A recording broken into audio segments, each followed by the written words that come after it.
जय हिंद दोस्तों, वंदे मातरम। पुष्पा को रिलीज हुए अब ऑफिशियली एक हफ्ता कंप्लीट हो चुका है। एक्सटेंडेड वीक था, पहला वीक जो है इसको एक दिन पहले रिलीज किया गया था, इसलिए इसको पहला हफ्ता 8 दिनों का मिला।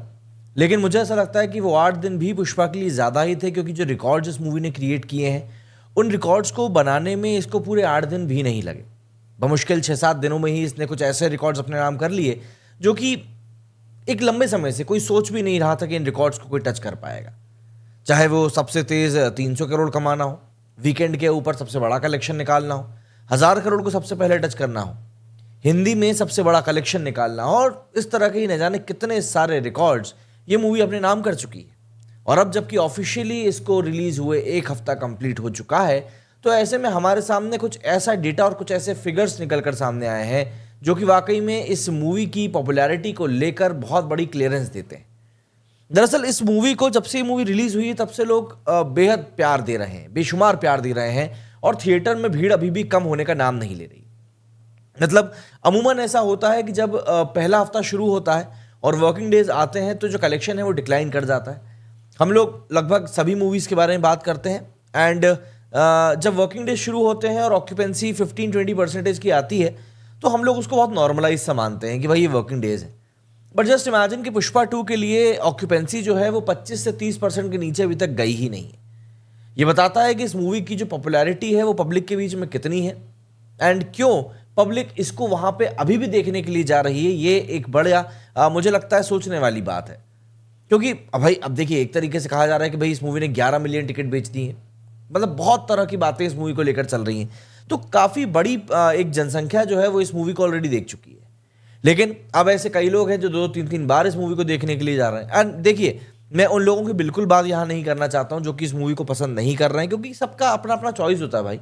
अब कई लोगों को मतलब वहाँ पाकिस्तान की मूवी अच्छी लगती है देखना तो लोग देखते हैं, पाकिस्तानी ड्रामा देखना अच्छा लगते हैं तो लोग देखते हैं। बट अब इसमें किसी का कोई हम क्या कर सकते हैं, तो हम यहाँ पर सिर्फ पॉजिटिव बात करते हैं। तो यहाँ पर पुष्पा को देखने के लिए लोगों की जो भीड़ है वो अभी भी कम नहीं हो रही है, एंड यही कारण है कि मूवी जो रिकॉर्ड्स पे रिकॉर्ड्स अभी भी क्रिएट कर रही है वो ऐसा लगता है कि आने वाले दिनों में और भी ज़्यादा बनेंगे। अभी एक हफ्ता कंप्लीट हुआ है, आज शुक्रवार है, शनिवार और रविवार को उम्मीद की जा रही है कि ये मूवी और भी बड़ा कलेक्शन करके निकालेगी।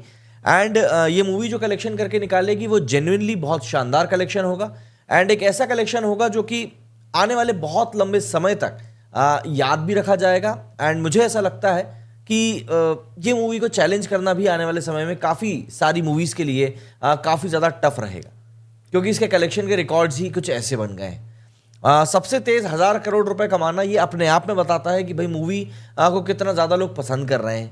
देखिए, सिनेमा का अपना एक फील होता है, और हर सिनेमा में ये जो कहानी होती है वो उसी फील को बढ़ाने का काम करती है। अगर आप किसी भी सिनेमा को देखते हुए मंत्रमुग्ध होकर उस कहानी के साथ खो जाते हो, तो कहीं ना कहीं एक डायरेक्टर, एक मेकर, एक स्टोरी टेलर के तौर पर जो मूवी के मेकर्स हैं उनका काम सफल हो जाता है। और जब कोई व्यक्ति कहानी के साथ बहना शुरू कर देता है, वही सबसे बड़ा अचीवमेंट होता है कि भाई मेकर्स ने यहाँ पर कुछ ना कुछ सटीक काम किया है। अगर पुष्पा के साथ में आज भी इतने लोग खड़े हुए हैं और इतनी बातें होने के बावजूद भी लोग कह रहे हैं कि नहीं यार ये मूवी तो भाई अच्छी है, तो मुझे लगता है कि उस बात को हमें शांति से एक्नॉलेज कर देना चाहिए और बाकी की बातों को लेकर कुछ ज़्यादा बोलना नहीं चाहिए। बट जैसा कि हम जानते ही हैं कि भाई जितने लोग उतनी तरह की बातें। अब अगर हम कलेक्शन की बात करें तो मुझे लगता है कि हेटर्स को उसी बात से शांति मिल जाएगी, क्योंकि हेटर्स को जलाने के लिए इस मूवी के आंकड़े ही काफ़ी हैं। और देखिए, मैं प्रोड्यूसर्स के आंकड़े की बात नहीं कर रहा हूँ, क्योंकि प्रोड्यूसर के जो आंकड़े हैं भाई ऑब्वियस सी बात है वो तो बहुत ज़्यादा रहते हैं। अब तो करीब 50 करोड़ का एक दोनों में डिफरेंस आ गया है। मतलब जो प्रोड्यूसर के आंकड़े हैं और जो ट्रेड के आंकड़े इन दोनों में आ रहा है, और प्रोड्यूसर्स के आंकड़े जो होते हैं वो हमेशा थोड़े से ज़्यादा बढ़े हुए ही होते हैं। लेकिन अगर हम लोग यहाँ पे इस पॉइंट पर बात करें तो काफ़ी हद तक जो कलेक्शन है मूवी का वो ऐसा है कि ऑथेंटिक ही आ रहा है। आप उसको मतलब ऐसा नहीं कह सकते कि भाई ये गलत कलेक्शन है। जैसे कि अगर हम लोग बात करें तो अब इस मूवी को रिलीज हुए कुल 8 दिन हो चुके हैं। 8वें दिन जो इसका कलेक्शन आया है वो निकल कर आया 37.4 करोड़ रुपीज़। ऐसे में इंडिया नेट कलेक्शन जो है इस मूवी का वो 725 करोड़ रुपीज़ हो चुका है फर्स्ट वीक का, और ये किसी भी मूवी के लिए फर्स्ट वीक का सबसे बड़ा कलेक्शन है। बट सबसे स्ट्राइकिंग बात यह है कि मूवी ने 8 दिनों में हिंदी में 400 करोड़ रुपए कमा लिए हैं। मतलब ये जो 725 करोड़ की हम लोग बात कर रहे हैं ना, इसमें से 425 करोड़ जो है वो सिर्फ और सिर्फ हिंदी से कलेक्शन है। तेलुगु की बात करूं तो 241 करोड़ का कलेक्शन यहां से हुआ है। दरअसल जब बिहार के पटना में जाकर ट्रेलर रिलीज किया गया था, मेकर्स की स्ट्रेटजी के ऊपर तब कई लोगों ने बोला था कि यार हैदराबाद नहीं कर लेते, क्यों वहां जाने की जरूरत थी और ऐसा वैसा। बट अब मुझे लगता है कि हिंदी से जो कलेक्शन निकल कर आया है मूवी का 425 करोड़, कंप्लीटली उस एक इवेंट के कारण नहीं है, लेकिन हाँ एक पब्लिक के अंदर जो एक क्यूरियोसिटी इंड्यूस करी गई उस इवेंट के चक्कर में, उसको हम जरूर थोड़ा सा रिस्पॉन्सिबल कर सकते हैं कि भाई 425 करोड़ जो इतनी तेजी से कमाए मूवी ने हिंदी में, उसके पीछे बड़ा कारण वही था। ऑक्यूपेंसी की अगर हम लोग बात करें तो कल की ऑक्यूपेंसी जो है तेलुगु में गई है 23% की, एंड अगर हिंदी की बात करें तो हिंदी की ऑक्यूपेंसी गई है 24% की। ये वर्किंग डे की हम लोग बात कर रहे हैं, आज फ्राइडे है, फ्राइडे से थोड़ी सी ऑक्यूपेंसी और आगे बढ़ना शुरू हो जाएगी और ऊपर की तरफ जाना शुरू हो जाएगी। एंड ये ऑक्यूपेंसी ऑब्वियस सी बात है, मुझे ऐसा लगता है काफ़ी सारे मायनों में काफ़ी हद तक काफ़ी सारी मूवीज़ को एक एग्जाम्पल के तौर पर सेट करेगी कि आप लोग कम ऑक्यूपेंसी को देखकर समझ जाएं कि आपकी मूवी को लेकर ज़्यादा इंटरेस्ट जो है मार्केट में डेवलप हो नहीं पा रहा है। क्योंकि ऑक्यूपेंसी वही शब्द होता है भाई जिसके कारण आपको ये समझ में आएगा कि यार कितनी पब्लिक जाकर थिएटर में मूवी देख रही है। अगर आप ऑक्यूपेंसी जैसी चीज़ को नेग्लेक्ट कर दोगे, आप सोचोगे कि अरे नहीं छोड़ो, इसको देखने की ज़रूरत नहीं है, तो मुझे लगता है कि आप बहुत बड़ी चीज़ को मिस कर रहे हो। एंड इस बात को समझना बहुत ज़्यादा ज़रूरी हो जाता है कि आखिर आप किस तरीके से चीज़ों को लेकर आगे बढ़ने वाले हो। मेकर्स ने दरअसल इस मूवी को लेकर जो भी मार्केटिंग की स्ट्रेटेजीज क्रिएट करी हैं वो सब भी फिट बैठी, जबकि मूवी के साथ में कुछ क्रिएटिव डिफरेंसेस के कारण कुछ एक्टर्स में बहसाबाजी हुई है। फहद फाजिल जिसमें कि एक बड़ा नाम निकल कर आया, उनको उनके कैरेक्टर से का जो पिक्चराइजेशन हुआ है वो सही नहीं लगा है और माना जा रहा है कि थर्ड पार्ट में वो रहेंगे नहीं। एंड कुछ क्लाइमैक्स सीन को लेकर भी बातें उठी थी कि भाई आखिर क्लाइमैक्स सीन दोबारा क्यों शूट करना पड़ा। तो बहुत सारी चीज़ें हैं जो अभी भी इस मूवी के साथ जुड़ी हुई हैं जो सही नहीं हुई हैं, बट उसके बावजूद भी जिस तरीके से मूवी को बनाया गया पब्लिक ने उसको पसंद किया है।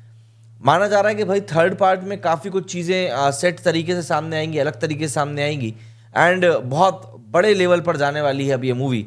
बट अब जब कोई मूवी 8 दिनों में ही 1000 करोड़ रुपए कमा चुकी है तो फिर और कितने ही बड़े लेवल पर जाएगी। पर देखिए इसमें ना सबसे बड़ा एक गेम जो होता है वर्ड ऑफ माउथ पब्लिसिटी भी खेलती है।